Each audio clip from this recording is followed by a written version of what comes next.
Bonjour, bienvenue dans cette nouvelle émission Quad 9. Aujourd'hui, je reçois M. Olivier Bérisson du groupe Moun. Je ne sais pas s'il faut dire groupe. Le mouvement. C'est un mouvement politique. C'est un mouvement politique. Bonjour Olivier. Bel bonjour tout le monde. Voilà, donc cette semaine, samedi 13, tu étais avec ton mouvement du côté du Makouba à la plantation JM, c'est ça? Oui, nous étions à la distillerie JM samedi. Nous sommes arrivés exactement à 8h59. C'est important parce qu'il y a une ouvert boutique là à Névet. Ah d'accord. Donc nous sommes arrivés, installés nos tambours, coq de lambi, nos offrandes pour nos ancêtres et puis nous avons invoqué les ancêtres et toutes les personnes qui y ont travaillé, qui ont été torturés. Voilà. Certains même ont ressenti un certain nombre de vibrations près de certains arbres. On a vu que selon l'importance des arbres, on a pu penser qu'il y a eu un certain nombre de pendus, etc. Donc il y a eu quelques personnes qui ont eu des connexions particulières. D'accord. Et à 8h59, quand vous êtes arrivés là-bas, il n'y a pas eu de soucis, il n'y avait pas de policiers, de gendarmes? Ils ont été surpris de nous voir arriver. Oui. Donc évidemment, le temps qu'ils appellent les gendarmes, nous étions déjà installés. Voilà, donc ils n'ont pas ouvert la boutique. Mais ce qu'ils ne savent pas, c'est que nous avions envoyé des émissaires la veille, incognito. D'accord. Parce qu'il faut qu'on comprenne aussi qu'il faut qu'on s'organise quand on fait quelque chose. Et donc nous avons pu récupérer une bouteille JM. Toujours avec les emblèmes? Avec les emblèmes. Alors là, il était fait malin, il était tiré les bouteilles là, mais il était quitté les bouchons. Donc il faut être effectivement perspicace et très attentif. Mais ils ont. Ce qui est le plus aussi choquant, c'est que sur le ticket de caisse, quand vous achetez la bouteille, c'est bien marqué héritier Crassus de Médeuil. Donc ça veut dire qu'ils assument pleinement être héritier d'un négrier. Donc ça veut dire que grosso modo, vous achetez, vous consommez un héritage qui vient de la période de la traite et de l'esclavage. Et c'est pour ça que nous avons annoncé ce jour-là que nous allions lundi 15 déposer des plaintes pour apologie de crimes contre l'humanité et pour recel de biens de crimes contre l'humanité acquis pendant la traite. Donc ce que nous avons fait lundi après-midi, nous avons érigé une table. Alors c'est vrai que le temps était un petit peu pluvieux, mais nous avons pu trouver refuge sous un trottoir. Et puis, nous sommes satisfaits de voir que les Martiniquais sont venus signer au fur et à mesure, malgré le temps pluvieux. Mais pour que ce soit recevable, il fallait combien de personnes signent? La recevabilité, c'est le procureur qui va décider, et puis le doyen des juges qui vont décider. Mais en tout cas, pour déposer, une seule personne suffisait. Mais on a voulu que plusieurs personnes le déposent en leur nom, pour bien montrer que des Martiniquais avaient été en présence de ces bouteilles dans l'année 2021. Et puis, il y a quelque chose qui... alors, nous avons appris hier, pendant que nous déposions les plaintes, enfin, hier matin, qu'une dame avait fait déjà une plainte pour celle déjà, mais concernant les musées, d'accord? Mais là, nous avons vraiment déposé une plainte concernant tous les biens acquis avant 1848 et dont ont bénéficié les descendants de ces biens et ou les successions de ces biens ou les ventes de ces biens. Mais est-ce que tu penses que ça va aller plus loin que... Vous savez, tu sais, excuse-moi, il faut frapper à toutes les portes. Il faut utiliser tous les outils que nous avons. C'en est un. On n'est pas dupe, on connaît bien l'appareil judiciaire, comment il fonctionne. Mais l'essentiel n'était pas que la plainte soit instruite ou pas, même si on espère qu'elle sera instruite, mais c'était de montrer que nous savons, que nous sommes réveillés, que nous sommes éveillés. Et puis surtout, c'était contrebalancer aussi par rapport aux frères là qui sont emprisonnés, pour montrer qu'il y avait de quoi monter à GM, il y avait de quoi être énervé et il y a de quoi être en colère lorsqu'on voit personne n'accepte d'acheter des produits commercialisés qui seraient commercialisés avec une croix gammée ou des symboles nazis ou des symboles de Benito Mussolini ou de Franco ou de Pétain ou de Laval ou d'Himmler ou de Goebbels ou d'Hitler. Donc, à un moment donné, on nous demande, je rappelle que, et nous avons rappelé dans la plainte que, en 2019, à Caen, eh bien, au tribunal de police, 4 Allemands ont été déférés pour apologie de crimes contre l'humanité parce qu'ils avaient dans leur camping-car, une écharpe nazie. Je dis bien dans leur camping-car. C'est un endroit privé. Un endroit privé. D'accord. Ils ont été déférés. Donc, à un moment donné, il y a 2 poids 2 mesures. Donc, on voit qu'il y a des gens qui sont... il y a 2 poids 2 mesures, comme pour la molécule chlordécone. On punit ceux qui se soulèvent et qui se révoltent légitimement. Et puis, on laisse en toute impunité les gens qui, aujourd'hui, jouissent des produits du crime ou qui ont commis des crimes, consciemment ou inconsciemment, volontairement ou involontairement. Mais bon, aujourd'hui, quand vous avez une commission de toxicité en 69 qui dit niet et puis qui en 72 dit oui, on doit se poser la question de la corruptibilité qu'il y a eu entre 69 et 72 pour que la commission change d'avis. Alors, le symbole des 4 serpents, le président de la République, Emmanuel Macron, avait demandé à ce que ce soit enlevé. Ça a été enlevé sur les écussons de gendarmerie, je crois, et policiers, je ne sais pas, mais en tout cas gendarmes. Oui, police, oui, ils avaient demandé aussi. Ils avaient demandé. Les pompiers l'avaient déjà fait. Alors, mais pourquoi ça fait déjà 3 ans, ça. 3 ans. Alors, pourquoi c'est pas étendu à tout le monde, au commerce aussi? Mais c'est ça le problème. Le problème, c'est que c'est une déclaration, c'est une demande, ce n'est pas un décret. D'accord? Et donc là, on voit aussi le côté malicieux sournois de ce genre de déclaration. Et on voit aussi qu'il y a un problème majeur, c'est que ce ne sont pas n'importe quel symbole, ce sont des symboles qui datent de 1685, d'accord, et qui ont été rendus obligatoires en 1766 pour la Martinique. Mais ce sont des symboles des navires négriers. Oui. Toute la flotte devait en avoir. Donc ça veut dire que si on laisse ces symboles depuis le temps être au vu au su de tout le monde sur un certain nombre de produits commercialisés, non seulement par les romeries JM, mais d'autres commerçants, au Trois-Îles, etc., font des écussons, les sites internet, oui. Et des blogs jusqu'à maintenant, etc., des moteurs de recherche. Or, ce sont des symboles liés au code noir. Donc, qu'est-ce qui fait que les symboles du code noir peuvent être encore admis, véhiculés aujourd'hui? Donc, ça veut dire que le code noir est en vigueur. Et j'invite les Martiniquais à chercher. Il n'y a aucun décret, aucune loi qui a aboli le code noir. Ça veut dire que la France a la capacité de faire des lois sur des lois. Ça veut dire nous embrouiller, nous enfumer, mais ne pas abolir un certain nombre de choses. Donc, pourquoi ne l'abolit pas officiellement? Alors, Olivier, j'ai envie de poser une question toute bête, mais quelles sont les solutions qui pourraient amener à ce que tout ça change? Est-ce que c'est une solution politique? Est-ce que c'est une solution... Je ne sais pas. Est-ce que tu as des idées sur ça? Parce que est-ce qu'il faut que ce genre de mouvement, les rouges, verts, noirs, le mouvement Moon, est-ce qu'il faut rester en dehors j'ai envie de dire, de l'appareil politique? Ou est-ce qu'il faut, au contraire, peut-être quelque part, que ce soit une solution où les politiques aussi s'assemblent? Alors, la question est très compliquée et en même temps simple. On sait que c'est la politique qui organise la société. Et tout est fait pour mettre en marge ceux qui voient clair, ceux qui sont éveillés, ceux qui ont un discours différent. Et des fois, sans même qu'ils ne se rendent compte, ils se laissent marginaliser parce qu'ils se disent anti-système. C'est ça. Hors système. Tout en payant des impôts, tout en payant des taxes et de la TVA sur tout ce qu'ils achètent, tout en utilisant les routes, tout en utilisant l'essence, tout en utilisant la voiture, les portables, etc. Ça veut dire des choses créées par le système. Moi, je pense qu'il faut que nous des pourboires dans ce système-là. Et puis que nous rangeons tout ça qui n'est pas bon, qui vieille bois, pour mettre bois neuf. Et je reste persuadé que les abstentionnistes qui sont les plus nombreux, qui ont déjà compris que les querelles politiciennes ne servent à rien.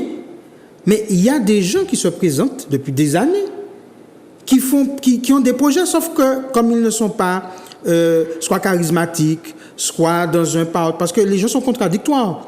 Ils ne veulent pas, disant faire de politique, mais en même temps, ils laissent les mêmes électeurs qui sont déjà acquis, qui ont déjà leurs idées bien arrêtées, faire les choix. Qu'est-ce que vous voulez? Puis après, on va dans la rue et puis on dit, t'as pas bon. À un moment donné, il faut qu'on prenne chacun nos responsabilités.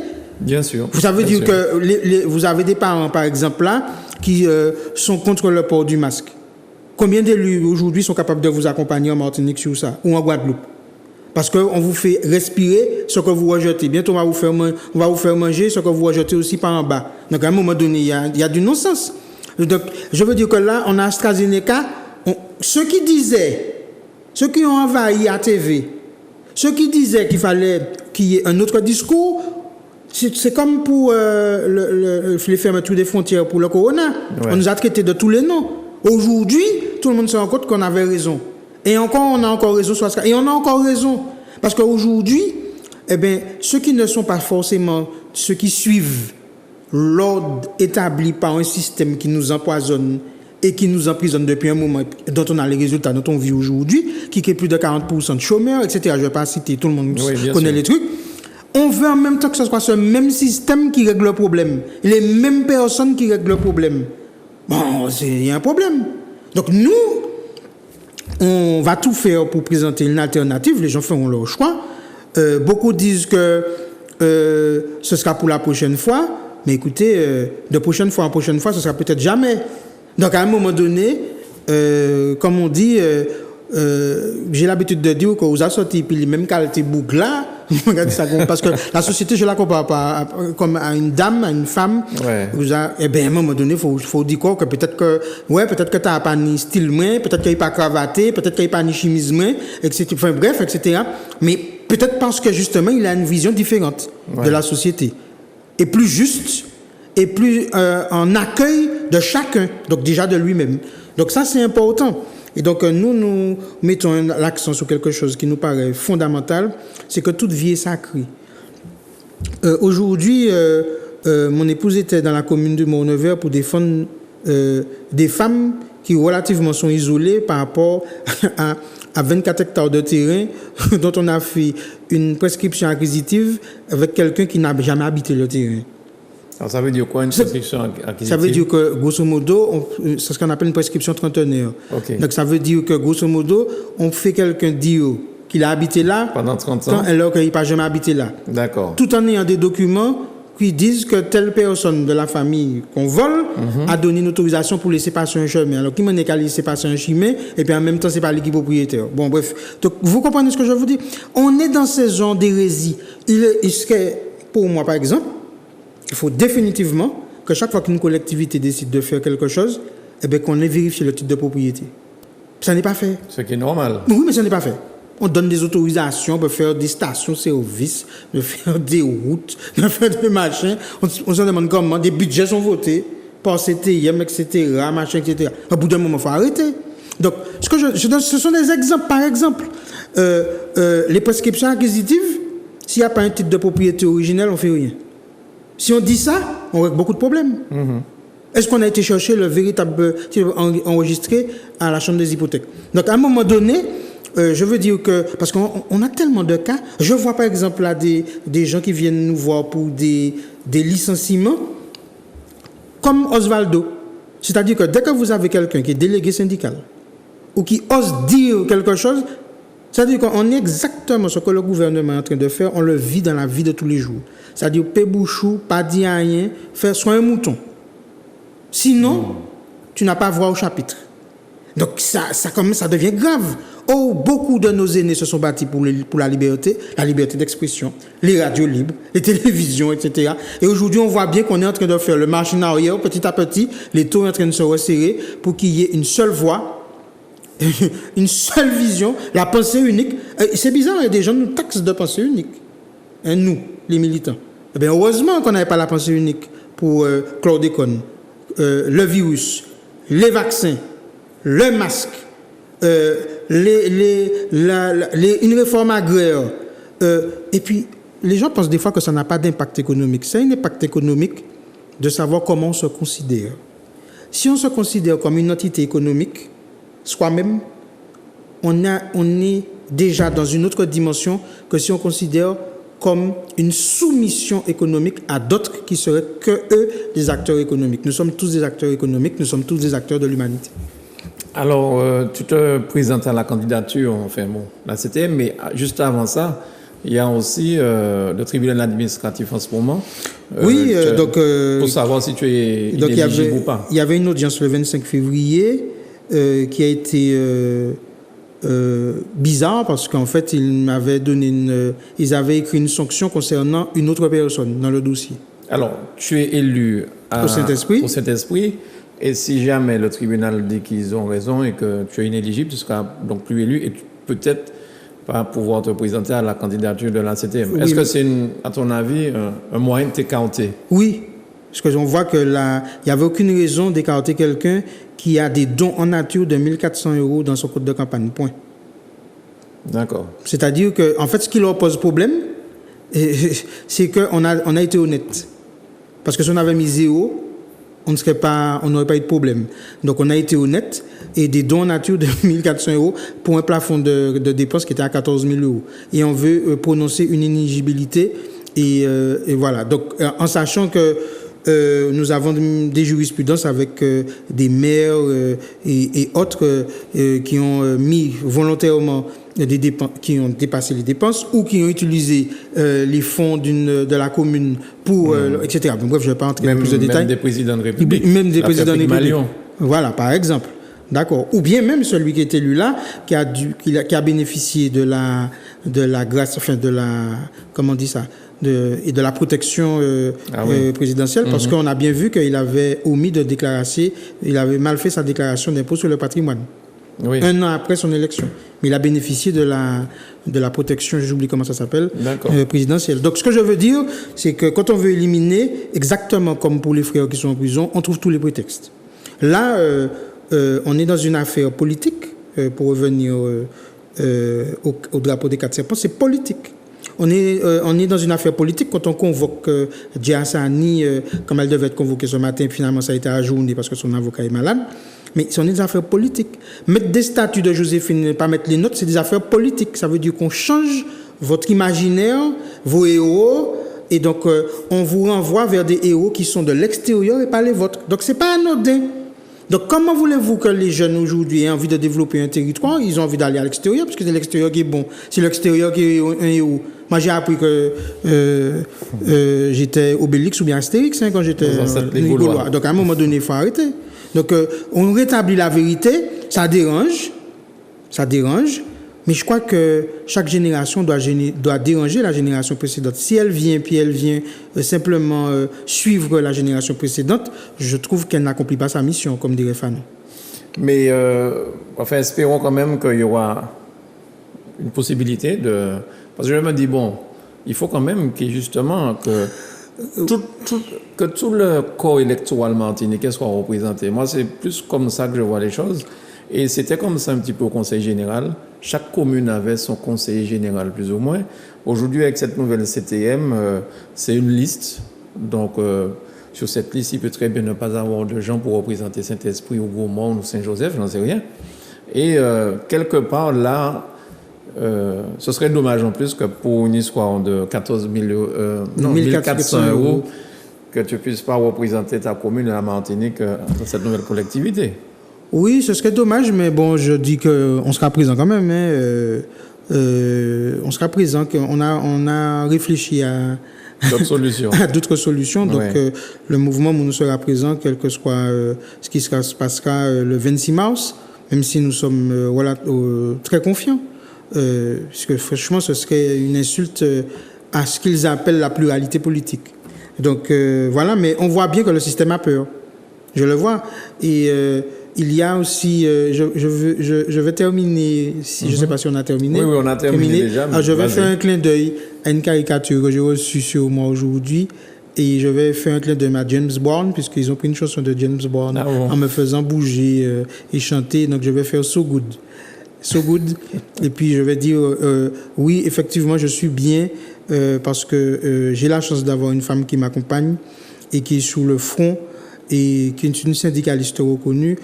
Elle aura le temps de dire un certain nombre de choses pendant la campagne électorale et surtout de montrer un certain nombre de combats qui ont été commencés il y a 3 ans et qui ont été gagnés, par exemple, hier. On n'en dit pas plus. Très bien. Alors, vraiment, dernière question courte.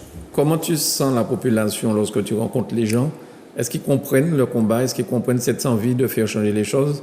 Il y a beaucoup de personnes qui nous disent qu'heureusement que nous sommes là.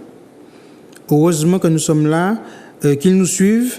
Maintenant, entre la capitale sympathie et je dirais que les 18 000 personnes qui sont allées dans la rue, ça veut dire qu'ils ont la capacité aussi d'aller dans les urnes. Ça veut dire que toutes les personnes, mais je le sais très bien, il y a le côté les coques etc. Ça veut dire qu'on retrouve de vieux réflexes, mais qui vont donner exactement les mêmes habitudes. Donc je dis aux gens qui nous soutiennent de s'organiser, de discuter entre eux et de vraiment se dire Fouata nous a changé. Est-ce que les autres médias te reçoivent pour que tu puisses parler de ta candidature? Eh bien non, bizarrement, les autres médias considèrent... c'est bizarre, hein, par exemple, pour Martinique Première, le 25 octobre 2020, a suivi notre rentrée politique où nous déclarions que nous étions candidats, et depuis, ils ne nous mentionnent pas en tant que candidats. Donc on voit bien qu'on pose problème. Et on pose problème à tout un système, parce que nous ne rentrons pas dans le moule. On va dire que nous ne sommes pas dans certains cercles. Très bien. Merci Olivier. En tout cas, Zouk TV a toujours des portes ouvertes pour toi, pour le mouvement Moun et ceux qui ont besoin de parler. Donc nous sommes là, la bouche de ceux qui ne peuvent peut-être pas parler. Alors, je vais dire que tu es un excellent exemple de la persévérance qu'il faut avoir.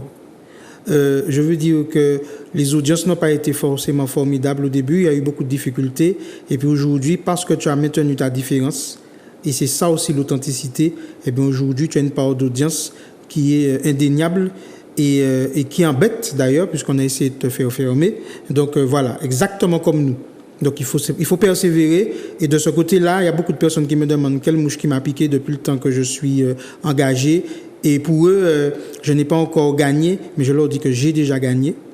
Parce que être un exemple de persévérance et d'authenticité, c'est déjà un gain. Et puis si mes enfants arrivent à dire qu'il faut qu'ils laissent un héritage, que la vie est sacrée, que toute vie est sacrée, qu'il faut la respecter, mais j'aurais gagné encore plus. Merci beaucoup. Olivier Bérisson, responsable du mouvement Moun. Merci à vous de nous avoir suivis. À très vite sur Zouk TV.